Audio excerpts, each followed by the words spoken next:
ಯಾ ನಮಸ್ಕಾರ ಸ್ನೇಹಿತರೆ. So let's come back to the story. ನೋಡಿ, ಮುಘಲ್ ಎಂಪರರ್ಸ್ ಬಗ್ಗೆ ಹೇಳ್ತಾ ಇದ್ದೆ. ಇವಾಗ ಏನಾಗಿದೆ, Humayun has come back, Humayun returns. 1555ನೇ ಇಸ್ವಿಯಲ್ಲಿ ಹುಮಾಯೂನ್ ಅವರು ವಾಪಸ್ ಬರ್ತಾರೆ, ಮತ್ತೆ ಮುಘಲ್ ಎಂಪರರ್ನ ಮತ್ತೆ ಪಡ್ಕೊಳ್ತಾರೆ ಸೂರ್ ಎಂಪೈರ್ ಕೈಯಿಂದ. ಆಯ್ತಾ, ಸೂರ್ಸ್ನ ಡಿಫೀಟ್ ಮಾಡಿ ಮತ್ತೆ ಅವರು ಮುಘಲ್ ಎಂಪರರ್ನ ರೀಎಸ್ಟಾಬ್ಲಿಷ್ ಮಾಡ್ತಾರೆ. But the problem is within an year 1556 Humayun ಅವರು ತೀರೋಗ್ತಾರೆ. ಇದರಿಂದ ಏನಾಗುತ್ತೆ ಅಂದರೆ, ಈ ಪರ್ಟಿಕ್ಯುಲರ್ ಫೇಸಲ್ಲಿ ಏನಾಗುತ್ತೆ ಅಂದರೆ, ನೆನ್ಪಿಟ್ಕೊಳ್ಳಿ, ಹುಮಾಯೂನ್ ಅವ್ರು ತೀರೋದ್ಮೇಲೆ ಮತ್ತೆ ಸೂರ್ ಎಂಪೈರ್ ಕಡೆಯವರ one of the close person Hemu ಅವರು, ನೆನ್ಪಿಟ್ಕೊಳ್ಳಿ, ಸೂರ್ ಎಂಪೈರ್ ಕಡೆಯಿಂದನೇ ಒನ್ ಮೋರ್ ಪರ್ಸನ್ ಹೇಮು ಅವರು ಮತ್ತೆ ಡೆಲ್ಲಿನ ಕ್ಯಾಪ್ಚರ್ ಮಾಡೋಕ್ಕೆ ಪ್ರಯತ್ನ ಪಡ್ತಾರೆ. ಬಿಕಾಸ್ ಇವಾಗ ಹುಮಾಯೂನ್ ಅವ್ರು ತೀರೋಗಿದ್ದಾರೆ. ಅದಾದಮೇಲೆ Akbar was supposed to be announced as next emperor ಆಗಿ ಅಕ್ಬರ್ ಬರಬೇಕಿತ್ತು. ಬಟ್ ಈ ಗ್ಯಾಪಲ್ಲಿ ಏನಾಗುತ್ತೆ ಅಂದರೆ, ಹೇಮು ಅವರು ಡೆಲ್ಲಿನ ಮತ್ತೆ ಕಾಂಕರ್ ಮಾಡೋಕ್ಕೆ ಟ್ರೈ ಮಾಡ್ತಾರೆ. ಅದರಿಂದ ಏನಾಗುತ್ತೆ, ಸೆಕೆಂಡ್ ಬ್ಯಾಟಲ್ ಆಫ್ ಪಾನಿಪತ್ ಆಗುತ್ತೆ. ನೆನ್ಪಿಟ್ಕೊಳ್ಳಿ, because of this second battle of Panipat ಆಗುತ್ತೆ. And this battle is between Hemu and Bairam Khan. ನೆನ್ಪಿಟ್ಕೊಳ್ಳಿ, ಬೇರಮ್ ಖಾನ್ ಅವರು he was one of the person from Akbar. ಆಯಿತಾ, he was the military rule ಇರ್ತಾರೆ, ಜನರಲ್ ಅಂತಲ್ಲ, ಮಿಲಿಟರಿ ಕಡೆಯವರಾಗಿರ್ತಾರೆ. ಸೊ ಏನಾಗುತ್ತೆ, ಬೇರಮ್ ಖಾನ್ ಅವರು ಆನ್ ಬಿಹಾಫ್ ಆಫ್ ಅಕ್ಬರ್ನ ಬದಲಾಗಿ ಹೇಮು ಅವ್ರ ಜೊತೆ ಯುದ್ಧ ಮಾಡಿ ಹೇಮು ಅವ್ರನ್ನ ಕ್ಯಾಪ್ಚರ್ ಮಾಡಿ ಹೇಮು ಅವ್ರನ್ನ ಸಾಯಿಸ್ಬಿಡ್ತಾರೆ. ನೆನ್ಪಿಟ್ಕೊಳ್ಳಿ, second battle of Panipat ಬೇರಮ್ Khan ಮತ್ತು ಹೇಮು ಅವ್ರ ಕಡೆ ಆಗುತ್ತೆ. And ಬೇರಮ್ Khan was supporting Akbar. ಇದಾದಮೇಲೆ ಇವಾಗ ಅಫಿಷಿಯಲ್ ಆಗಿ ಅಕ್ಬರ್ನ they establish as the next emperor. ನೆನ್ಪಿಟ್ಕೊಳ್ಳಿ, ಇದಾದಮೇಲೆ ಏನಾಗುತ್ತೆ, ಅಕ್ಬರ್ ಅವ್ರನ್ನ ನೆಕ್ಸ್ಟ್ ಎಂಪರರ್ ಆಗಿ ಎಸ್ಟಾಬ್ಲಿಷ್ ಮಾಡ್ತಾರೆ. So to get back Akbar ಏನು ಮಾಡಬೇಕಿತ್ತು, ಸೆಕೆಂಡ್ ಬ್ಯಾಟಲ್ ಆಫ್ ಪಾನಿಪತ್ ನಡೆಯುತ್ತೆ. So that Akbar gets the power of Mughal empire. ಆಯಿತಾ, ಇದು ನೆನ್ಪಿಟ್ಕೊಳ್ಳಿ. ಇದಾದಮೇಲೆ ಏನಾಗುತ್ತೆ ಅಂದರೆ, initially Akbar was a minor ಅಲ್ವಾ, ಅಕ್ಬರ್ ಸ್ವಲ್ಪ ಮೈನರ್ ಆಗಿರ್ತಾರೆ, ಅವ್ರಿಗಿನ್ನೂ ಜ್ಞಾನ, ಚಿಕ್ಕ ಮಗು ಅಲ್ವಾ, ಚಿಕ್ಕ ಹುಡುಗ, 12-13 ವರ್ಷದ ಹುಡುಗ.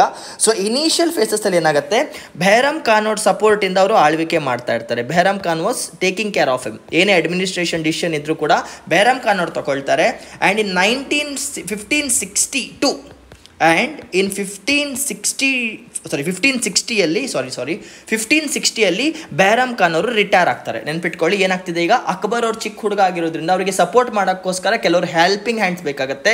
ಸೊ ಹೆಲ್ಪಿಂಗ್ ಹ್ಯಾಂಡ್ ಆಗಿ ಅವರಿಗೆ ಸಿಂಹಾಸನ ಕೊಡಿಸಿದಂಥ ಬೇರಮ್ ಖಾನ್ ಅವರು ಸಪೋರ್ಟ್ ಆಗಿರ್ತಾರೆ. ಬಟ್ 1560 ಅವ್ರನ್ನ ರಿಟೈರ್ ಮಾಡಿಸ್ತಾರೆ. ಇದಾದಮೇಲೆ ಏನಾಗುತ್ತೆ, ನೆಕ್ಸ್ಟ್ ಅಕ್ಬರ್ಗೆ ಹೆಲ್ಪ್ ಮಾಡುವಂಥದ್ದು ಮೆಹಮ್ ಅವರು ನೆಕ್ಸ್ಟ್ ಅಕ್ಬರ್ಗೀಗ ಸಪೋರ್ಟ್ ಮಾಡೋಕ್ಕೆ ಶುರು ಮಾಡ್ತಾರೆ. ನೆನ್ಪಿಟ್ಕೊಳ್ಳಿ, ಮೆಹಮಂಗ ಅವರು ಅಕ್ಬರ್ಗೆ ತಾಯಿ ಸಮಾನನೇ ಆಗಿರ್ತಾರೆ. She was helping care taker, ಆ ಥರ. ಸೊ ತಾಯಿ ಸಮಾನರಾಗಿರ್ತಾರೆ.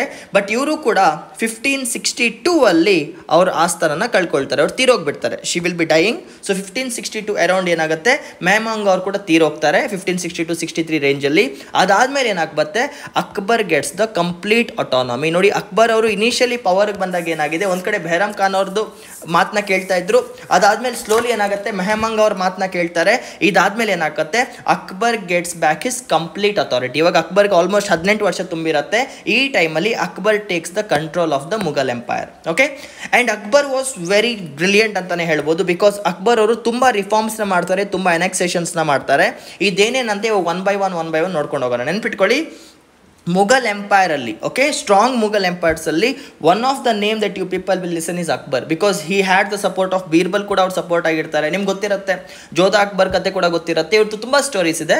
ಬಟ್ ನಾನು ಸ್ಟೋರೀಸ್ ಕಡೆ ಫೋಕಸ್ ಮಾಡಲ್ಲ. Whatever is required for exam perspective, ನಾನು ಅದ್ರ ಮೇಲೆ ಮಾತ್ರ ಫೋಕಸ್ ಆಗಿ ಇಟ್ಟಿರ್ತೇನೆ. Okay, I don't want to waste your time and my time. So ನಾನು ಬೀರ್ಬಲ್ ಅಕ್ಬರ್ ಕತೆಗಳ ಬಗ್ಗೆ ಎಲ್ಲ ಹೇಳ್ಕೊಂಡು ಹೋಗಲ್ಲ. ಆಮೇಲೆ ಅವರು ಲವ್ ಸ್ಟೋರಿ ಬಗ್ಗೆ ನಾನು ಹೇಳ್ಕೊಂಡು ಹೋಗಲ್ಲ. What ever is required for exam ಅದ್ರ ಬಗ್ಗೆ ಹೇಳ್ತಾ ಹೋಗ್ತೇನೆ. ನೋಡಿ, ಅಕ್ಬರ್ ಅವ್ರದ್ದು ವೆರಿ ಫಸ್ಟ್ ನಾವು ಮಿಲಿಟರಿ ಎನಾಕ್ಸೇಷನ್ಸ್ ನೋಡೋಣ. ಮಿಲಿಟರಿ ಅಂದರೆ ಯಾರ್ಯಾರ ಮೇಲೆ ಯುದ್ಧ ಮಾಡಿ ಏನೇನು ಕಬ್ಜಾ ಮಾಡಿದ್ರು ಅಂತ. ನೋಡಿ, ಅಕ್ಬರ್ ಇನಿಷಿಯಲಿ ಮಾಲ್ವಾನ ಎನೆಕ್ಸ್ ಮಾಡ್ತಾರೆ. ಹಿ ಎಗ್ನಾಕ್ಸಸ್ ಮಾಲ್ವಾ, ಹಿ ಎನೆಕ್ಸಸ್ ಗುಜರಾತ್. ಅಂದರೆ ಯಾವ್ಯಾವ ರೀಜನ್ನ ಕಾಂಕರ್ ಮಾಡ್ತಾರೆ ಅಂತ, ಮಾಲ್ವಾನ ಎನೆಕ್ಸ್ ಮಾಡ್ತಾರೆ, ಗುಜರಾತ್ನ ಎನೆಕ್ಸ್ ಮಾಡ್ತಾರೆ, ಕಾಶ್ಮೀರ್ನ ಕೂಡ ಎನೆಕ್ಸ್ ಮಾಡ್ತಾರೆ, ಆಮೇಲೆ ಕಾಬೂಲ್ನ ಕೂಡ ಎನೆಕ್ಸ್ ಮಾಡ್ತಾರೆ, ಬಿಹಾರ್ನ ಕೂಡ ಎನೆಕ್ಸ್ ಮಾಡ್ತಾರೆ, ಆ್ಯಂಡ್ ಬೆಂಗಾಲ್ನ ಕೂಡ ಎನೆಕ್ಸ್ ಮಾಡ್ತಾರೆ. ಆ್ಯಂಡ್ ಕೆಲವೊಂದು ಸಮ್ ಪಾರ್ಟ್ಸ್ ಆಫ್ ಅಹಮದ್ ನಗರ್ನ ಕೂಡ ಎನೆಕ್ಸ್ ಮಾಡ್ತಾರೆ. So you can clearly see Akbar was a very ambitious ruler. Because ಅವ್ರ ಟೆರಿಟರಿನ ಎಕ್ಸ್ಪಾಂಡ್ ಮಾಡೋಕ್ಕೆ ಎಷ್ಟೊಂದು ಯುದ್ಧಗಳನ್ನ ಅವರು ಟೇಕ್ ಕೇರ್ ಮಾಡ್ತಾರೆ. ಬಟ್ ನೆನ್ಪಿಟ್ಕೊಳ್ಳಿ, ಇದ್ರ ಜೊತೆ ಅಕ್ಬರ್ದು ಇನ್ನೊಂದು ಮೈಂಡ್ ಸೆಟ್ ಕೂಡ ಇತ್ತು. He was very soft hearted to Rajput rulers. Almost Rajput rulers ಜೊತೆ ಅವರು ಸ್ವಲ್ಪ ಸಾಫ್ಟ್ ಹಾರ್ಟೆಡ್ ಆಗಿ ಇರ್ತಾರೆ. The reason is very simple. Humayun ಅವರು ಯಾವಾಗ ಫಸ್ಟ್ ವಾರಲ್ಲಿ ಸೋತೋಗ್ತಾರಲ್ವ, and he as Sher Shah Suri ಅವರು ಯಾವಾಗ ಹುಮಾಯೂನ್ನ ಸೋಲಿಸಿ ಓಡಿಸ್ಬಿಡ್ತಾರೋ 1540 ಆ ಟೈಮಲ್ಲಿ ಏನಾಗುತ್ತೆ ಅಂದರೆ ಇನಿಷಿಯಲಿ ಅವರಿಗೆ ರೆಫ್ಯೂಜಿ ಕೊಡ್ತಾರೆ. ಅವ್ರನ್ನ ಕಾಪಾಡ್ಕೊಳ್ಳೋಕೆ ಒಬ್ಬ ರಾಜ್ಪೂತ್ ಕಿಂಗ್ ಅವರು ತಮ್ಮ ಆಸ್ಥಾನದಲ್ಲಿ ಅವರಿಗೆ ಜಾಗ ಕೊಡ್ತಾರೆ. ಆಯ್ತಾ, ಏನಾಗಿದೆ ಈಗ ಜಾಗ ಕೊಡ್ತಿದ್ದಾರೆ ಯಾರು? ರಾಜ್ಪೂತ್ ಕಿಂಗ್. ಯಾರಿಗೆ? ಹುಮಾಯೂನ್ ಅವ್ರಿಗೆ. ಅದೇ ಊರಲ್ಲಿ ಅಕ್ಬರ್ ಅವರು ಕೂಡ ಹುಡ್ತಾರೆ. ಸೊ ಏನಾಗುತ್ತೆ, ಅಕ್ಬರ್ಗೆ ರಾಜ್ಪೂತ್ ರೂಲರ್ಸ್ದು ವಿನಯತೆ, ಅವ್ರ ಅಡ್ಮಿನಿಸ್ಟ್ರೇಷನ್ ಸ್ವಲ್ಪ ಇಷ್ಟ ಆಗುತ್ತೆ. So that is the reason ಅವ್ರು ಡೈರೆಕ್ಟ್ ಆಗಿ ರಾಜ್ಪೂತ್ ರೂಲರ್ಸ್ ಮೇಲೆ ಅಟ್ಯಾಕ್ ಮಾಡಕ್ಕೆ ಹೋಗಲ್ಲ. ಇನ್ಸ್ಟೆಡ್ ಆಫ್ ದಟ್ ಅವರೊಂದು ಲೆಟರ್ ಕಳಿಸ್ತಾರೆ, ಒಂದು ರಾಯಲ್ ಫರ್ಮಾನ್ ಕಳಿಸ್ತಾರೆ. ಅದೇನಂದರೆ, ಇನ್ ಕೇಸ್ ಒಬ್ಬ ರಾಜ್ಪೂತ್ ರೂಲರ್ ಮುಘಲ್ ಸುಪ್ರೀಮಸಿನ ಎಕ್ಸೆಪ್ಟ್ ಮಾಡಿದ್ರೆ, ಮುಘಲ್ ಸುಪ್ರೀಮಸಿ ಅಂದ್ರೇನು? ಮುಘಲ್ಸ್ ನಮ್ಗಿಂತ ಗ್ರೇಟು, ನಾವು ಮುಘಲ್ಸ್ ಕೆಳಗೆ ಇರ್ತೇವೆ, ಮುಘಲ್ಸ್ ವಿರುದ್ಧ ನಾವು ಹೋರಾಟ ಮಾಡಲ್ಲ, ಮುಘಲ್ಸ್ ವಿರುದ್ಧ ನಾವು ತಿರುಗಿ ಬೀಳಲ್ಲ, ಅಂದರೆ ಅವರೇ ರಾಜರು, ನಾವು ಅವ್ರ ಕೆಳಗೆ ಕೆಲಸ ಮಾಡುವಂಥವ್ರು ಅಂತ ಮುಘಲ್ ಸುಪ್ರೀಮಸಿನ ಎಕ್ಸೆಪ್ಟ್ ಮಾಡಿದ್ರೆ ರಾಜ್ಪೂತ್ ರೂಲರ್ಸ್, ಆ ಟೈಮಲ್ಲಿ ಅವ್ರಿಗೆ ಕಂಪ್ಲೀಟ್ ಆಟೋನಮಿನ ಕೊಟ್ಬಿಡ್ತಿದ್ರು. ಕಂಪ್ಲೀಟ್ ಆಟೋನಮಿ ಅಂದರೆ ನಿಮ್ಮ ರಾಜ್ಯ ನೀವು ನಡೆಸ್ಕೊಂಡು ಹೋಗಿ, ನಿಮ್ಗೆ ನಮ್ಮ ಸಪೋರ್ಟ್ ಇರುತ್ತೆ. ಅಂದರೆ ಅಕ್ಬರ್ ಬಂದು ಇಲ್ಲಿ ಆಳ್ವಿಕೆನೂ ಮಾಡಲ್ಲ, ಅಕ್ಬರ್ ಇಲ್ಲಿ ಇಂಟರ್ಫಿಯರ್ ಕೂಡ ಮಾಡಲ್ಲ. ಜಸ್ಟ್ ರಾಜ್ಪೂತ್ ಕಿಂಗ್ ಏನು ಮಾಡಬೇಕು, ಈ should accept that Akbar is the great ಅಥವಾ Mughal empire is the great ಅಂತ. So it is a non win, ಇದರಲ್ಲಿ ಸೋಲುವಂಥದ್ದೇನಿಲ್ಲ, so win win situation. So Rajput ಅವ್ರು ಒಪ್ಕೊಂಡ್ರೆ ಅಕ್ಬರ್ಗೆ ಆಟೋಮೆಟಿಕ್ ಟೆರಿಟರಿ ಸಿಕ್ಕಂಗೆ. In case Rajput rulers oppose ಮಾಡಿದ್ರೆ ಅವಾಗ Mughal emperor will have to take a war. ಆಯಿತಾ, ಸೊ ಇದೇ ಸ್ಟೋರಿಯಲ್ಲಿ ಒಂದು ಚಿಕ್ಕ ಹೆಸರು ಬರುತ್ತೆ, ಚಿಕ್ಕ ಹೆಸರು ದೊಡ್ಡ ಹೆಸರೇ ಬರುತ್ತೆ, ದಟ್ ಈಸ್ ಮಹಾರಾಣಾ ಪ್ರತಾಪ್. ಮಹಾರಾಣಾ ಪ್ರತಾಪ್ ಅವ್ರ ಸ್ಟೋರಿ ನಿಮ್ಗೆ ಇಲ್ಲಿ ಕೇಳಿಸುತ್ತೆ. ಆ್ಯಕ್ಚುಲಿ ಮಹಾರಾಣಾ ಪ್ರತಾಪ್ ಅವರು who was from Mewar, Maharana Pratap who was from Mewar. ಅವರು ಈ ಪರ್ಟಿಕ್ಯುಲರ್ ಪ್ರಪೋಸಲ್ನ ಇಷ್ಟಪಡಲ್ಲ. ನಾನು ಯಾಕೆ ಮೊಘಲ್ ಸುಪ್ರೀಮಸಿನ ಎಕ್ಸೆಪ್ಟ್ ಮಾಡಿ, ನನಗೂ ತಾಕತ್ತಿದೆ, ಬಾ ಯುದ್ಧ ಮಾಡೋಣ ಅಂತ Maharana Pratap challenges Akbar. So Akbar behalf of Akbar ಹೋಗಲ್ಲ ಫೈಟ್ ಮಾಡೋಕ್ಕೆ, ಅಕ್ಬರ್ ಬಿಹಾಫ್ ಆಫ್ ಮಾನ್ ಸಿಂಗ್ ಅವ್ರು ಹೋಗ್ತಾರೆ. ಅಕ್ಬರ್ ಬದಲಾಗಿ ಮಾನ್ ಸಿಂಗ್ ಅವ್ರು ಹೋಗಿ ಮಹಾರಾಣಾ ಪ್ರತಾಪ್ ಅವ್ರ ಜೊತೆ ಯುದ್ಧ ಮಾಡ್ತಾರೆ. Okay, it was in 1576. ಇದಕ್ಕೊಂದು ಫೇಮಸ್ ಹೆಸರಿದೆ, ಬ್ಯಾಟಲ್ ಆಫ್ ಹಲ್ದಿಘಾಟಿ ಅಂತ. Battle of Haldighati. Okay, battle of Haldighati ಆಗುತ್ತೆ. ಯಾರ್ಯಾರ ಮಧ್ಯೆ ಆಗುತ್ತೆ? ಮಹಾರಾಣಾ ಪ್ರತಾಪ್ ಮತ್ತು ಮಾನ್ ಸಿಂಗ್ ಮಧ್ಯದಲ್ಲಿ. ಬಟ್ ನೆನ್ಪಿಟ್ಕೊಳ್ಳಿ, Man Singh was supported by Akbar. But ಈ ಪರ್ಟಿಕ್ಯುಲರ್ ಯುದ್ಧದಲ್ಲಿ ಏನಾಗುತ್ತೆ ಅಂದರೆ, ಕಂಪ್ಲೀಟ್ ಆಗಿ ಅಕ್ಬರ್ಗೆ ಮೇವಾರ್ನ ಕಾಂಕರ್ ಮಾಡೋಕ್ಕಾಗಲ್ಲ. He was unable to conquer Mewar completely. ನೋಡಿ, ಒಂದು ಯುದ್ಧದಲ್ಲಿ ನೀವು ಗೆದ್ರಿ ಸೋತ್ರಿ ಅಂತ ಯಾವಾಗ ಗೊತ್ತಾಗುತ್ತೆ ಅಂದರೆ, ದೇರ್ ಆರ್ 2 ಪಾಸಿಬಲ್ ಔಟ್ಕಮ್ಸ್. ಒಂದು, ನೀವು ಆ ರಾಜನ ಪ್ರಾಣನಾದರೂ ತೆಗಿಬೇಕು, ಇಲ್ಲ ಆ ರಾಜನ್ನ ಸರೆಂಡರ್ ಆದರೂ ಮಾಡಿಸ್ಕೋಬೇಕು, ಇಲ್ಲ ಅಂದರೆ ನೀವು ಆ ಪರ್ಟಿಕ್ಯುಲರ್ ಕ್ಯಾಪಿಟಲ್ನಾದ್ರೂ ಧ್ವಂಸ ಮಾಡಬೇಕು, ಅವ್ರದ್ದು ರಾಜಧಾನಿ ಇರುತ್ತಲ್ವ ಅದನ್ನಾದ್ರೂ ಧ್ವಂಸ ಮಾಡಬೇಕು, ಇಲ್ಲಾಂದರೆ ಕಂಪ್ಲೀಟಾಗಿ ಕಾಂಕರ್ ಮಾಡಬೇಕು. ನೆನ್ಪಿಟ್ಕೊಳ್ಳಿ, these are the 4 outcomes of a war. ಒಂದು ಯುದ್ಧ ನಡೆದ್ರೆ ನೀವು ರಾಜನ ಸಾಯಿಸಿಬಿಟ್ರೆ ನೀವು ಗೆದ್ದಂಗೆ, ಇಲ್ಲ ರಾಜ ನಿಮ್ಮ ಹತ್ರ ಶರಣಾಗತಿ ಹೊಂದಿದ್ರೆ ಅವಾಗಲೂ ಗೆದ್ದಂಗೆ, ಅವ್ರ ಕ್ಯಾಪಿಟಲ್ನ ಕಂಪ್ಲೀಟಾಗಿ ಧ್ವಂಸ ಮಾಡಿ ಎಲ್ಲ ಚಿತ್ರಣ ಮಾಡಿದ್ರು ಕೂಡ ನೀವು ಗೆದ್ದಂಗೆ, ಅಥವಾ ಆ ಕಂಪ್ಲೀಟ್ ಟೆರಿಟರಿನ ಕಾಂಕರ್ ಮಾಡಿದಾಗ. ಬಟ್ ಈ ಪರ್ಟಿಕ್ಯುಲರ್ ವಾರಲ್ಲಿ ಏನಾಗುತ್ತೆ, ಮಹಾರಾಣಾ ಪ್ರತಾಪ್ ಅವ್ರು ಸಾಯೋದು ಇಲ್ಲ, ಆಯಿತಾ, ಅವರು ಸರೆಂಡರ್ನ ಕೂಡ ಒಪ್ಸ್ಕೊಳ್ಳಲ್ಲ. ಯಾಕಂದರೆ ಅವ್ರ ಕುದುರೆ ಇರುತ್ತೆ, ಚೇತಕ್ ಅಂತ. ಸ್ಟೋರಿ ತುಂಬ ಚೆನ್ನಾಗಿ ಕೇಳಿರ್ತಾ ಇರೋದು. ಚೇತಕ್ ಅನ್ನೋರು ಕುದುರೆ ಏನು ಮಾಡುತ್ತಂದರೆ, ಅವ್ರನ್ನ 50-60 ಕಿಲೋಮೀಟರ್ ದೂರ ತೊಗೊಂಡೋಗಿ ಬಿಟ್ಬಿಡುತ್ತೆ. ಅದಾದಮೇಲೆ ಕುದುರೆ ಪ್ರಾಣ ಕೂಡ ಕೊಡುತ್ತೆ. It's a famous story. But ಇವಾಗ ಏನಾಗುತ್ತೆ, ಮಹಾರಾಣಾ ಪ್ರತಾಪ್ ಅವರ ಕುದುರೆ ಏನಿದೆ ಅದು ಅವ್ರ ಪ್ರಾಣನ ಕಾಪಾಡಿಕೊಂಡು ತನ್ನ ಪ್ರಾಣನ ಕೊಟ್ಬಿಡುತ್ತೆ. So it takes him away from the battlefield. ಯುದ್ಧ ಭೂಮಿಯಿಂದ ತುಂಬ ದೂರ ತಗೊಂಡು ಹೋಗುತ್ತೆ ಅದು. ಅದಾದಮೇಲೆ ಅವ್ರ ಕ್ಯಾಪಿಟಲ್ ಕೂಡ ಕಂಪ್ಲೀಟಾಗಿ ಡಿಸ್ಟ್ರಾಯ್ ಆಗಲ್ಲ, ಜೊತೆಗೆ ಮೇವಾರ್ನ ಅವ್ರಿಗೆ ಕಾಂಕರ್ ಕೂಡ ಮಾಡೋಕ್ಕಾಗಲ್ಲ ಅಕ್ಬರ್ ಅವ್ರಿಗೆ ಅವ್ರ ಮಾನ್ ಸಿಂಗ್ ಅವ್ರಿಗೆ. ಸೊ ಇದರಿಂದ ಏನಾಗುತ್ತೆ, ಇಟ್ ವಾಸ್ ಲೈಕ್ 50-50. ಅವರು ಗೆಲ್ಲಿಲ್ಲ, ಇವರು ಗೆಲ್ಲಿಲ್ಲ. Since Maharana Pratap had to leave the war zone. So Akbar ಗೆದ್ರು ಅಂತ ಪಾರ್ಷಿಯಲ್ ಇನ್ಫಾರ್ಮೇಷನ್ ಸಿಗುತ್ತೆ ನಿಮಗೆ, ಬಟ್ ಇದು ಕಂಪ್ಲೀಟ್ ಸಿಗಲ್ಲ. Because all these 4 not happened. ಇದರಲ್ಲಿ ಯಾವುದು ಕೂಡ ಆಗಿರಲಿಲ್ಲ. So we cannot say that Akbar was truly victorious. But yes, one thing is very very clear, that war was a decision factor. ಆಯಿತಾ, ಮಹಾರಾಣಾ ಪ್ರತಾಪ್ ಅವ್ರದ್ದು ಶಕ್ತಿ ಸಾಮರ್ಥ್ಯ ನಿಮ್ಗೆ ಯುದ್ಧದಲ್ಲಿ ಗೊತ್ತಾಗುತ್ತೆ. ಇದ್ರ ಬಗ್ಗೆ ನೀವು ತುಂಬ ಸ್ಟೋರೀಸ್ನ ಕೂಡ ಕೇಳಿರ್ತೀರ. ಆಯಿತಾ, ಬ್ಯಾಟಲ್ ಆಫ್ ಹಲ್ದಿಘಾಟಿ, ಚೇತಕ್ ಅನ್ನೋ ಕುದುರೆ, it's a very good story. ಇದಾದಮೇಲೆ ನೆಕ್ಸ್ಟ್ ಈಗ ಅಕ್ಬರ್ದ ಎನೆಕ್ಸೇಷನ್ ಸಿಸ್ಟಮ್. ಸೊ ಅಕ್ಬರ್ ಅವರು ಇಷ್ಟು ಟೆರಿಟರೀಸ್ನ ಎನೆಕ್ಸ್ ಮಾಡ್ತಾರೆ, ಮಹಾರಾಣಾ ಪ್ರತಾಪ್ ಅವ್ರ ಜೊತೆ ಯುದ್ಧ ಕೂಡ ಮಾಡ್ತಾರೆ. ಆ್ಯಂಡ್ ಎಸ್, ಅಕ್ಬರ್ ಪವರ್ಗೆ ಬರೋಕ್ಕೋಸ್ಕರ ಅವ್ರ ಪರವಾಗಿ ಬೇರಮ್ ಖಾನ್ ಅವರು ಯುದ್ಧ ಮಾಡ್ತಾರೆ. Battle of Plassey, second battle of Plassey. ಆಯ್ತಾ, ಇದು ನೆನ್ಪಿಟ್ಕೊಳ್ಳಿ. ಇದಾದಮೇಲೆ ಇವಾಗ ಅಕ್ಬರ್ ಅವ್ರದ್ದು ನಾವು ಸ್ವಲ್ಪ ಅಡ್ಮಿನಿಸ್ಟ್ರೇಟಿವ್ ರಿಫಾರ್ಮ್ಸ್ ಬಗ್ಗೆ ನೋಡೋಣ. ಅಡ್ಮಿನಿಸ್ಟ್ರೇಷನ್ ಹೇಗಿತ್ತು ಅಕ್ಬರ್ ಕಾಲದಲ್ಲಿ ಅಂತ. ಆ್ಯಂಡ್ ನೆನ್ಪಿಟ್ಕೊಳ್ಳಿ, Akbar is known as one of the good administrator of Mughal period. Later Mughals ಅಲ್ಲ, ಮುಘಲ್ ಪೀರಿಯಡಲ್ಲಿ Akbar was one of the greatest and the smartest. Because first Akbar ಏನು ಮಾಡ್ತಾರೆ ನೋಡಿ, Akbar has conquered a lot of territory. ನಾವು ತುಂಬ ಟೆರಿಟರಿನ ಕಾಂಕರ್ ಮಾಡ್ಕೊಂಡಿದ್ದಾರೆ.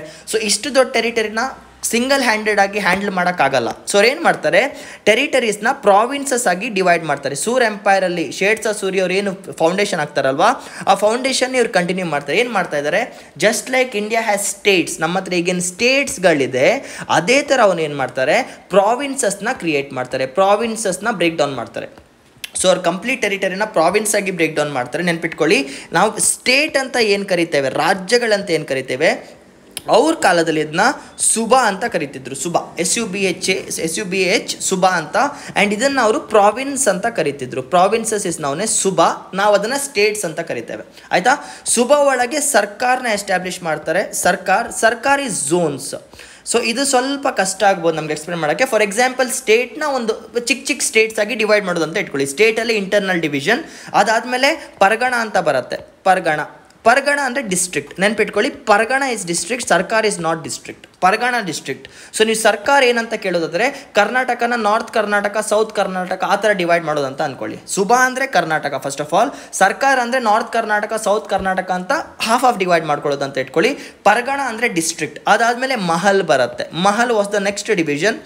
ಮಹಲ್ ಅಂದರೆ ಗ್ರೂಪ್ ಆಫ್ ವಿಲೇಜಸ್ ಅಂತ, ತಾಲೂಕ್ಸ್ ಅಂತ ನೀವು ಕರಿಬೋದು. It is group of villages. ಇದು ಗ್ರೂಪ್ ಆಫ್ ವಿಲೇಜಸ್. ನಮ್ಮ ಭಾಷೆಯಲ್ಲಿ ಸಿಂಪಲ್ ನಾವಿದನ್ನು ತಾಲೂಕ್ ಲೆವೆಲ್ ಡಿವಿಷನ್ ಅಂತ ಅನ್ಬೋದು. ಅದಾದಮೇಲೆ ಗ್ರಾಮ ಬರುತ್ತೆ. ಗ್ರಾಮ ಅಂದರೆ ಹಳ್ಳಿ, ವಿಲೇಜಸ್.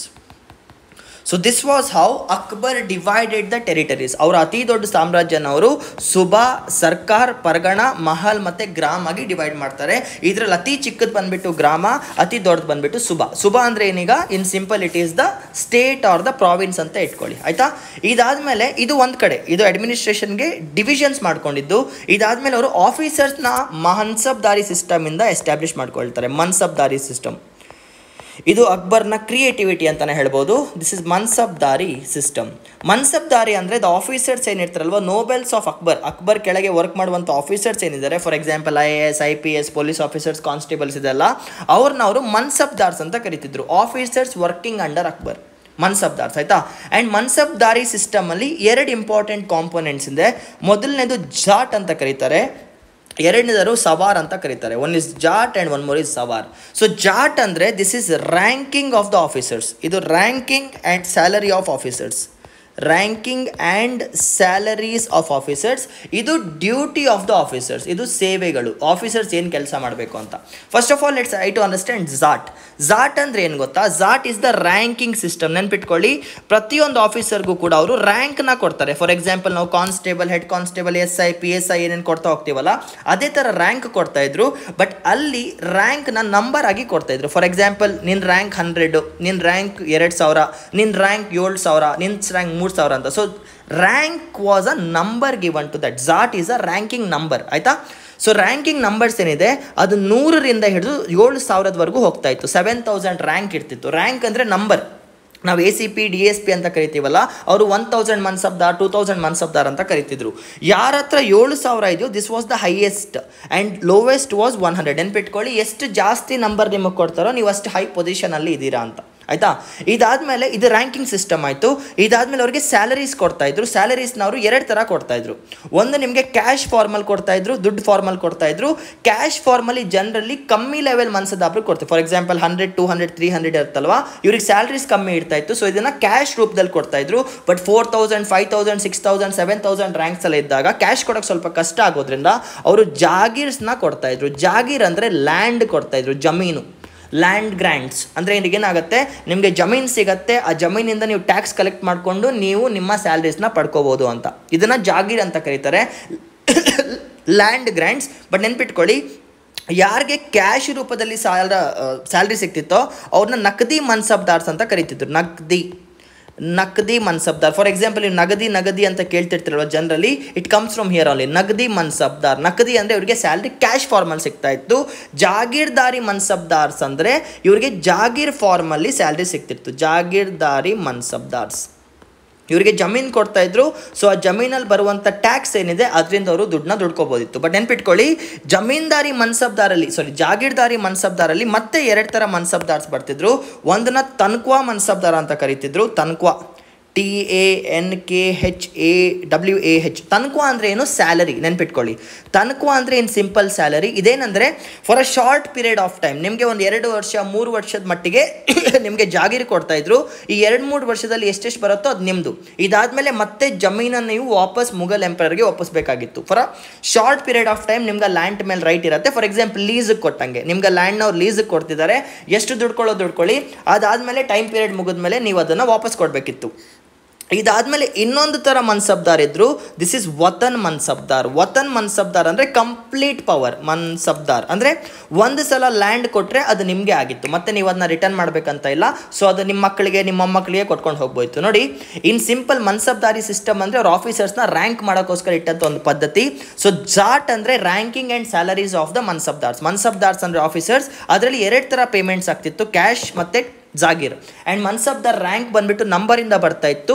100ರಿಂದ ಸ್ಟಾರ್ಟ್ ಆಗ್ತಿತ್ತು. He was lowest level officer, ಕೆಳಗಡೆ ಇರುವಂಥ ಲೆವೆಲ್ ಆಫೀಸರ್. 7,000 ಅಂದರೆ ನೀವು ಅತಿ ಹೈಯೆಸ್ಟ್ ಲೆವೆಲ್ ಆಫೀಸರ್, ಆಯಿತಾ. ಸೊ ಅವರಿಗೆ 2 ಥರ ಪೇಮೆಂಟ್ ಆಗ್ತಿತ್ತು. ಒಂದು ಕ್ಯಾಶ್ ರೂಪದಲ್ಲಿ ಪೇಮೆಂಟ್ ಆಗ್ತಿತ್ತು, ಅವ್ರನ್ನ ನಕದಿ ಮನ್ಸಬ್ದಾರ್ ಅಂತ ಕರೀತಿದ್ರು. ಕೆಲವರಿಗೆ ಲ್ಯಾಂಡ್ ಗ್ರ್ಯಾಂಟ್ಸ್ ಕೊಡ್ತಾಯಿದ್ರು, ಜಮೀನು ಕೊಟ್ಟು ಅದ್ರಲ್ಲಿ ಬರುವಂಥ ರೆವೆನ್ಯೂನ ಇಟ್ಕೊಳ್ಳಿ ಅಂತ, ಅಥವಾ ಟ್ಯಾಕ್ಸ್ ಇಟ್ಕೊಳ್ಳಿ ಅಂತ. ಅವ್ರನ್ನ ಜಾಗೀರ್ದಾರಿ ಮನ್ಸಬ್ದಾರ್ಸ್ ಅಂತಾರೆ. ಜಾಗೀರ್ದಾರಿ ಮನ್ಸಬ್ರಲ್ಲಿ ಮತ್ತೆ 2 ಥರ ಇದ್ದಾರೆ. ತನ್ಖ್ವಾ ಮನ್ಸಬ್ದಾರ್ ಅಂದರೆ ಕೊಡುವಂಥ ಜಮೀನನ್ನ ಕೆಲವೊಂದು ವರ್ಷಗಳ ಕಾಲ ಕೊಡ್ತಾರೆ, ಅದಾದ್ಮೇಲೆ ಮತ್ತೆ ಅದನ್ನು ವಾಪಸ್ ಕೊಡಬೇಕಾಗತ್ತೆ. ಇನ್ನೊಂದು ವತನ್ ಮನ್ಸಬ್ದಾರ್. ವತನ್ ಮನ್ಸಬ್ದಾರ್ಸ್ ಅಂದರೆ ಇವರಿಗೆ ಜನರಲಿ ಆ ಲ್ಯಾಂಡ್ ಕೊಟ್ಟ ಮೇಲೆ ಅದು ಪರ್ಮನೆಂಟಾಗಿ ಅವ್ರದ್ದೇ ಇರುತ್ತೆ, ಅದು ಅವ್ರ ಮಕ್ಕಳಿಗೆ ಮೊಮ್ಮಕ್ಕಳಿಗೆ ಹೋಗ್ತಾ ಹೋಗುತ್ತೆ, ಆಯಿತಾ. This is about the zat, payment, ranking and salaries of the officers. So sawar ಅಂದರೆ ಇನ್ ಸಿಂಪಲ್ ಅರ್ಥ ಮಾಡ್ಕೊಳ್ಳಿ. ಸವಾರ್ ಅಂದರೆ ಈ ಮನ್ಸಬ್ದಾರ್ಸ್ದು ಕೆಲಸ ಏನು ಅಂತ ಕೇಳೋದಾದರೆ, ಬೇಸ್ಡ್ ಆನ್ ದ ರ್ಯಾಂಕಿಂಗ್ ಅವರು ಒಂದು ಆರ್ಮಿನ ಮತ್ತು ಹಾರ್ಸಸ್ನ ಮೇಂಟೈನ್ ಮಾಡಬೇಕಿತ್ತು. ನೆನ್ಪಿಟ್ಕೊಳ್ಳಿ, ಆರ್ಮಿ ಮತ್ತು ಹಾರ್ಸಸ್ನ ಮೇಂಟೈನ್ ಮಾಡಬೇಕಿತ್ತು. ಸೊ ಜನರಲಿ ಯಾವಾಗಾದ್ರು ಯುದ್ಧ ಆಗೋದಿದ್ರೆ ಆ ಟೈಮಲ್ಲಿ ಇನ್ ಕೇಸ್ ಮುಘಲ್ ಎಂಪರರ್ಗೆ ಹೆಲ್ಪ್ ಬೇಕಂತ ಇದ್ದರೆ ನಿಮ್ಮ ರ್ಯಾಂಕಿಂಗ್ ಪ್ರಕಾರ ನೀವು ಕೆಲವೊಂದು ಜನನ ಆರ್ಮಿಯಲ್ಲಿ ಡೆಪ್ಲಾಯ್ ಮಾಡಬೇಕಾಗತ್ತೆ, ಕೆಲವೊಂದು ಹಾರ್ಸಸ್ನ ಡೆಪ್ಲಾಯ್ ಮಾಡಬೇಕಾಗತ್ತೆ. ಸೊ ನೀವು ಆರ್ಮಿಗೆ ಇಷ್ಟು ಜನನ ಕೊಡಬೇಕು, ಇಷ್ಟು ಕುದುರೆಗಳನ್ನ ಕೊಡಬೇಕು ಅಂತ ಅಕ್ಬರ್ ಕಂಡೀಷನ್ ಹಾಕಿರ್ತಾರೆ. ದಿಸ್ ಈಸ್ ದ ಥಿಂಗ್, ಅರ್ಥ ಮಾಡ್ಕೊಳ್ಳಿ. ಅವ್ರ ಕೆಲಸ ಏನು, ಯುದ್ಧದ ಸಮಯದಲ್ಲಿ ಅಥವಾ ಜನರಲಿ ಅವರೊಂದು ಆರ್ಮಿ ಸೇನೆನ ಇಟ್ಕೊಂಡಿರಬೇಕು, ಜೊತೆಗೆ ಕುದುರೆಗಳನ್ನ ಕೊಡಬೇಕು ಆರ್ಮಿಗೆ ಅಂತ. This was the condition. So ಇದು ಅಕ್ಬರ್ನ ಅಡ್ಮಿನಿಸ್ಟ್ರೇಟಿವ್ ಸಿಸ್ಟಮ್. ಸೊ ಫಸ್ಟ್ ಅವರು ಅಡ್ಮಿನಿಸ್ಟ್ರೇಷನ್ ಈಸಿ ಮಾಡೋಕ್ಕೆ ಅವ್ರು ಏನು ಮಾಡ್ತಾರೆ, ಪ್ರಾವಿನ್ಸಸ್ನ ಕ್ರಿಯೇಟ್ ಮಾಡ್ತಾರೆ, ಪ್ರಾವಿನ್ಷಿಯಲ್ ಗವರ್ನಮೆಂಟ್ ಥರ. ಅದಾದಮೇಲೆ ಮನ್ಸಬ್ದಾರಿ ಸಿಸ್ಟಮ್ನ ಫಾಲೋ ಮಾಡ್ತಾರೆ. ಆ್ಯಂಡ್ ಮನ್ಸಬ್ದಾರಿ ಸಿಸ್ಟಮಲ್ಲಿ ಹೈಯೆಸ್ಟ್ ಮನ್ಸಬ್ದಾರ್ ರ್ಯಾಂಕ್ ಬಂದುಬಿಟ್ಟು 7,000, ಅತಿ ಕಮ್ಮಿ ಮನ್ಸಬ್ದಾರ್ ರ್ಯಾಂಕ್ ಬಂದು 100.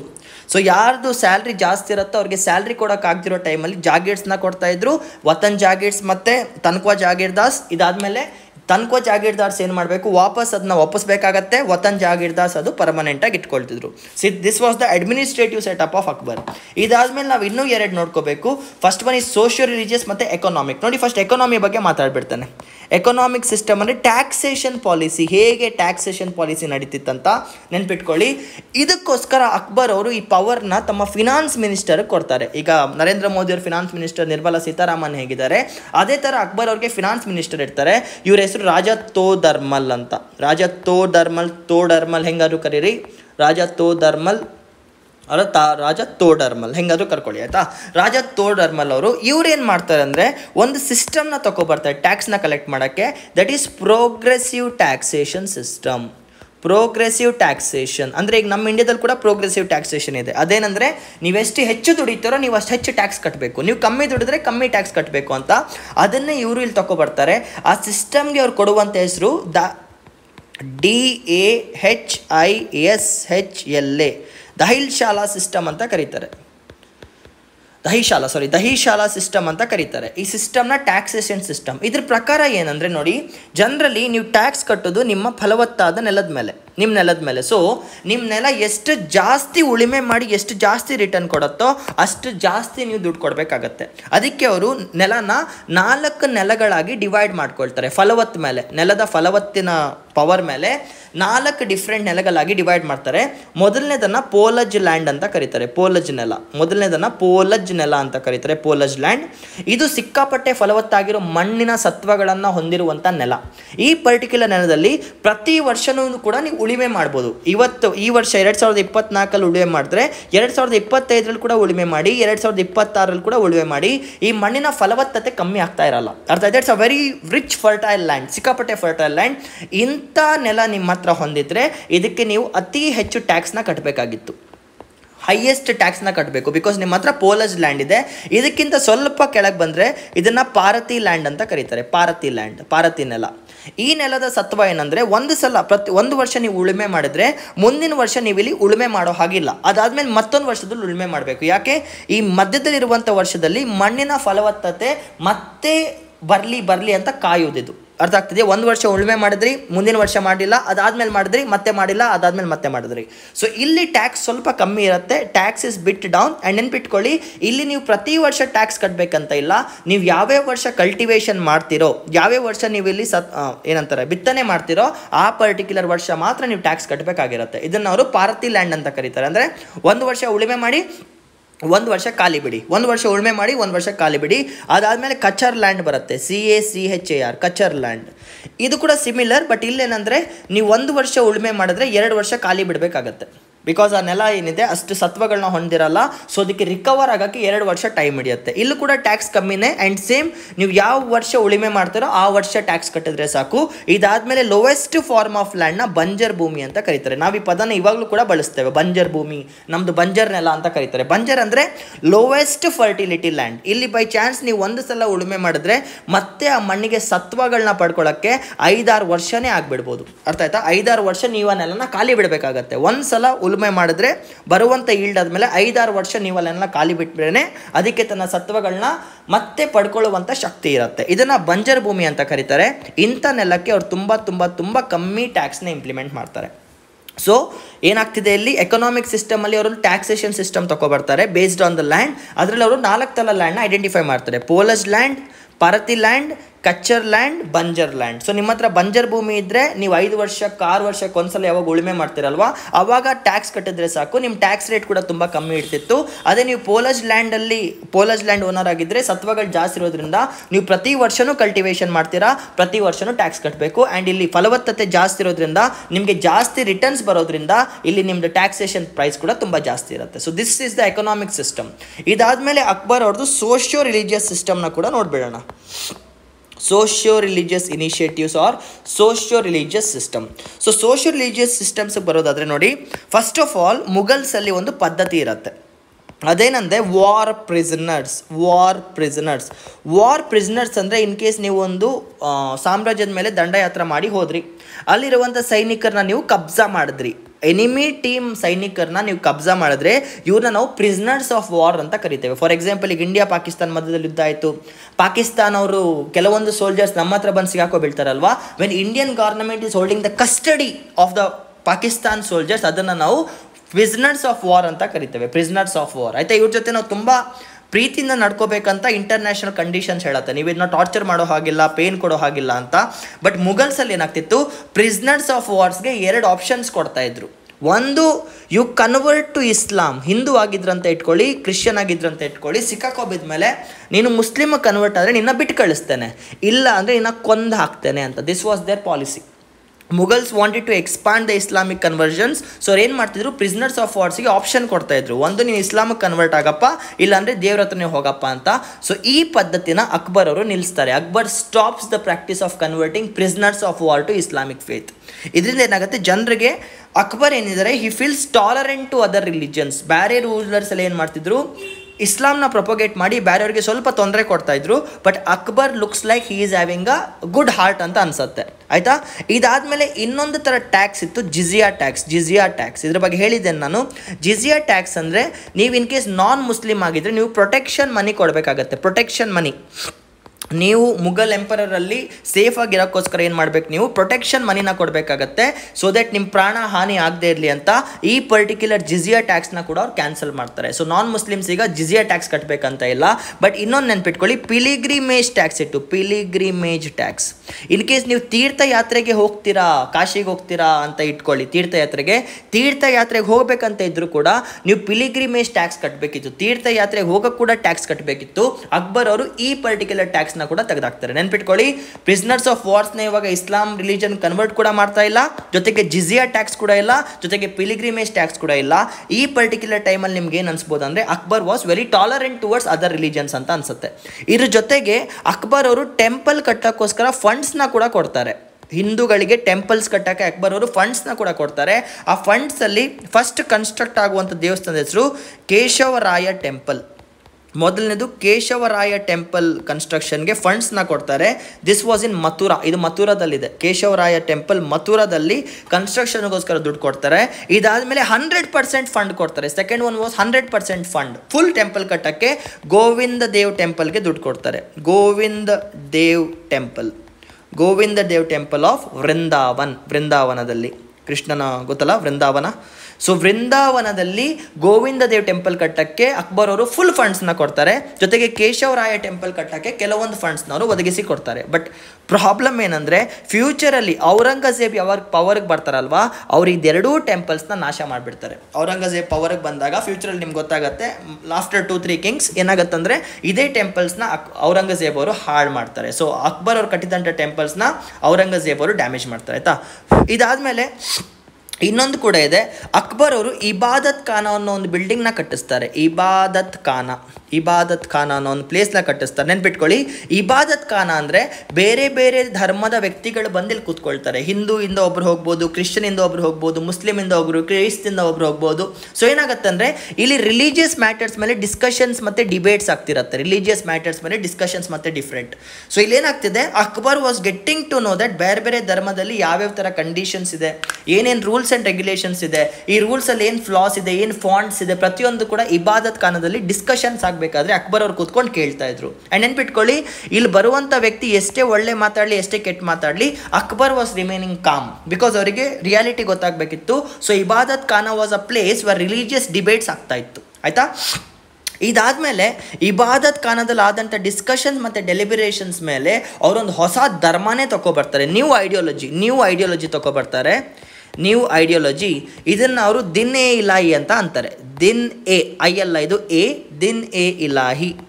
ಸೊ ಅವರು ದಿನ್ ಎ ಇಲಾಹಿ ಅನ್ನೋ ಒಂದು ಐಡಿಯಾಲಜಿನ ಕೂಡ ತೊಗೊಬರ್ತಾರೆ. ಆಯಿತಾ, ಆ್ಯಂಡ್ ಈ ಐಡಿಯಾಲಜಿ ಪ್ರಕಾರ ಅವರೊಂದು ಮೆಸೇಜ್ನ ಸ್ಪ್ರೆಡ್ ಮಾಡಬೇಕಂತ ಇದ್ದಾರೆ. ಅದನ್ನು ಸುಲ್ ಕುಲ್ ಅಂತ ಕರೀತಾರೆ. ಸುಲ್ ಎ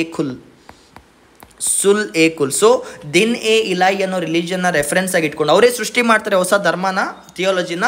ಅದನ್ನು ದಿನೇ ಇಲಾಹಿ ಅಂತ ಕರೀತಾರೆ. ಆ ಪರ್ಟಿಕ್ಯುಲರ್ ದಿನೇ ಇಲಾಹಿಯಲ್ಲಿ ಅವ್ರ ಐಡಿಯಾಲಜಿ ಏನಪ್ಪ ಅಂದರೆ, he wanted to propagate a message of universal peace and